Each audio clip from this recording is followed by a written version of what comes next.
अशोक चव्हाण ने भेष बदलकर साधु के भेष में राक्षस आया था। यानी आघाड़ी के नाम पर, कब्बशी के नाम पर दिशाभूल करने की कोशिश हुई, पैसे की बाढ़ बहाई गई। बावजूद उसके वहाँ के अम्बेडकराइट लोगों ने भी एकजुटता की और अल्हम्दुलिल्लाह वहाँ के मुसलमानों ने भी कामयाबी के लिए जितने वोट चाहिए थे उतने वोट दिए। पालिका के परिणाम आ चुके हैं, आपने एनालिसिस किया होगा, किस तरीके के परिणाम है और वंचित बहुजन आघाड़ी को क्या मिला इसमें? दो चीज़ें हैं। एक तो शहर के हक में जो नतीजे आए हैं वो बहुत अच्छे नहीं हैं।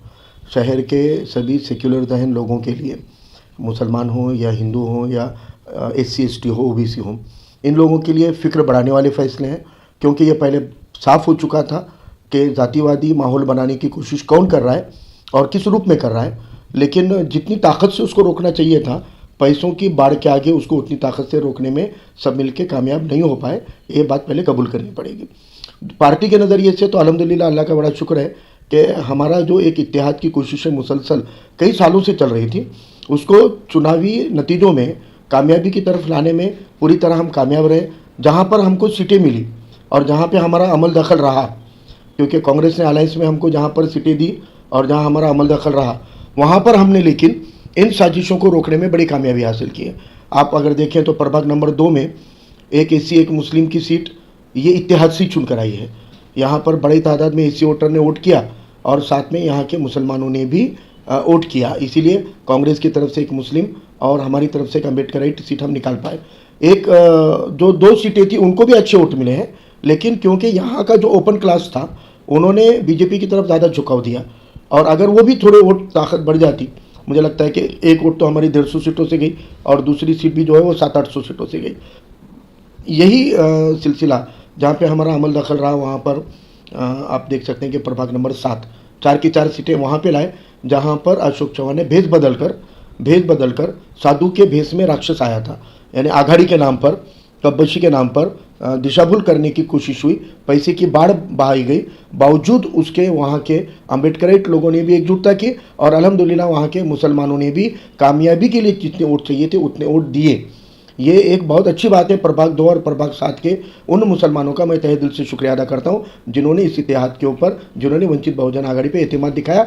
आपकी मदद से हमने वहाँ पर कामयाबी हासिल की है जहाँ पर अलग अलग साजिशें थी और सबसे ज़्यादा पैसा भी था, लेकिन वहाँ आपने मदद की तो कामयाबी अपने हाथ लगी। इसलिए जितने भी शहर के अंदर सेक्युलर जहन के मुसलमान हैं उनसे मैं कहना चाहता हूँ कि आप वंचित के साथ ताकत से खड़े रहिए। हम तब्दीली ला सकते हैं, सिर्फ आपका ताउन अगर मिल जाएगा तो SC OBC हमारे साथ में बड़ी ताकत से जुड़ा हुआ है और आगे भी इंशाल्लाह जुड़ेगा ही।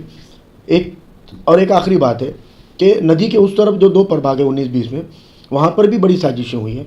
वहाँ पर की साजिशें तो इतनी रही, ऐसे लग रहा था कि वंचित छोड़े तो बाकी के सब एक ही हो गए, सब एकजुट होकर उन्होंने चुनाव लड़ा है। 11-11 हज़ार तक वोट जा सकता है क्या BJP को? वहाँ पे 11-11 हज़ार वोट BJP को गए हैं। और जहाँ मुझे खुद को विधानसभा के इलेक्शन में कम मेहनत कम वक्त मिला था, उसके बावजूद हम 5,000 से ज़्यादा वोट लिए थे। वहाँ के वोट भी इधर से उधर डाले गए, 20 के वोट 19 में डाले गए, 19 के वोट 20 में डाले गए, 2-3 हज़ार वोट वहाँ के शिफ्ट किए। ये प्रूव कर सकते हैं हम कि प्रभाग 20 के 2,500 से 3,000 वोट कम से कम ऐसे हैं जो विधानसभा तक प्रभाग 20 में थे, लेकिन अब उनको शिफ्ट किया गया। तो ये जो वोटों को शिफ्टिंग की धांधली है, नए नए तरीके निकालकर ये BJP वोट चोरी करती है, वोट पे डाका डालती है और वैसे करने से ही एक फटका वहाँ पर हमको लगा है। सर, ये चक्रव्यूह बनाया गया था और ये पहले से साजिशें की जा रही थी कि सेकुलर वोटों को डैमेज किया जाएगा, तो क्यों इसमें नाकाम रहे कांग्रेस और वंचित बहुजन आघाड़ी इस चक्रव्यूह को तोड़ने में? नहीं, हम कामयाब हुए। मैं आपको बताऊं कि प्रभाग नंबर 18 जो हमारा गढ़ है वंचित बहुजन आघाड़ी का, जहाँ पर मुझे 5,000 से ज़्यादा विधानसभा में वोट मिले थे, हमने वो गढ़ कायम रखा। वहाँ हमारी सभा भी हुई, वहाँ पर भीमघाट में वगैरह 1 से 2 सभाएँ हमारी हुई, 1 से 2 दौरे हमारे हुए और हमने वहाँ का एडवोकेट शेख बिलाल और उनके अहले ख़ानदान का जो वोट था वो कायम रखा। इसलिए तो इनका जो जन विकास मराठवाड़ा जनहित पार्टी मजपा, भाजपा का पिल्लू मजपा जिसको बोला गया, वो क्यों हारा? इतना खर्चा करने के बाद 6 महीने से खर्चा चालू था वहाँ पे और कितने तो बोर मारे, क्या क्या करे, क्यों हरा पाए उनको? हमारी मदद से हरा पाए। वहाँ पर हम मुत्तहिद तौर पे कोशिशें किए, इसलिए हमने वहाँ की साजिश नाकाम की। 7 नंबर प्रभाग की साजिश नाकाम की।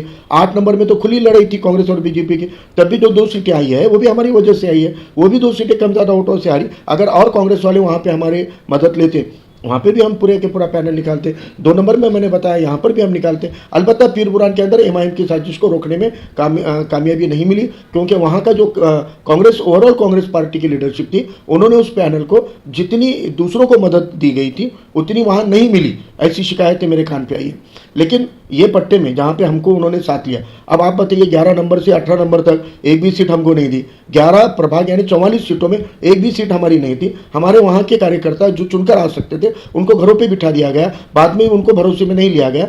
तो वहाँ हम जितनी कोशिश में हैं, हमारी हिस्सेदारी होनी चाहिए नहीं है, फिर भी हमारे पार्टी के मुखर्रीन ने जलसों में हिस्सेदारी ली वहाँ पर, लेकिन एतमाद के साथ जो और ताकत से कोशिश होनी चाहिए थी। मुझे लगता है कहीं ना कहीं उस हल्के के जो लोग थे वो ओवर कॉन्फिडेंस में थे और उनके ओवर कॉन्फिडेंस का फटका ही वहाँ मिला। नहीं तो मुझे लगता है कि एमआईएम को सिंगल डिजिट पे रोकना बहुत आसान था।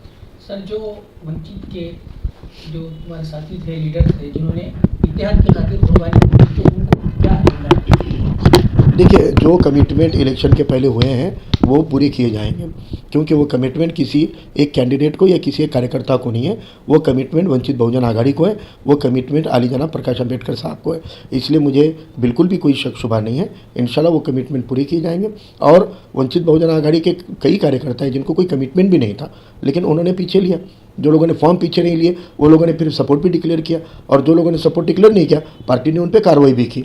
यानी हम किसी भी तरह से आघाड़ी के अंदर हम पूरी तरह से सिंसियरली हमने काम किया है, और मुझे लगता है कि ये थोड़ा और अच्छी तैयारी से की जाती तो काफ़ी असरदार हो सकती थी। अभी भी कांग्रेस की लीडरशिप को हमारा यही कहना है, ज़िला परिषद के लिए भी अगर हम साथ में काम करें तो अभी से करें, और वहाँ पर जो कमियां और जो नाकामयाबी हमको मिली, कुछ हद तक जो दिक्कतें आई, उन दिक्कतों के ऊपर भी हमको रास्ते निकाल के काम करना पड़ेगा। आने वाले दौर में मैं यकीन के साथ कहता हूँ कि हम अकेले लड़ें या इत्तेहाद से लड़ें, लेकिन सभी तबके अगर इसी तरह हमारा साथ दें, हम ही रोक सकते हैं अशोक चौहान की साजिशों को, हम ही रोक सकते हैं बीजेपी के साजिशों को, क्योंकि ये बहुत ही निचली लेवल की हरकतें करते हैं, साजिशें करते हैं। इसको पहचान कर तोड़ने का दमखम और ये तंत्र वंचित बहुजन आघाड़ी के पास ही है।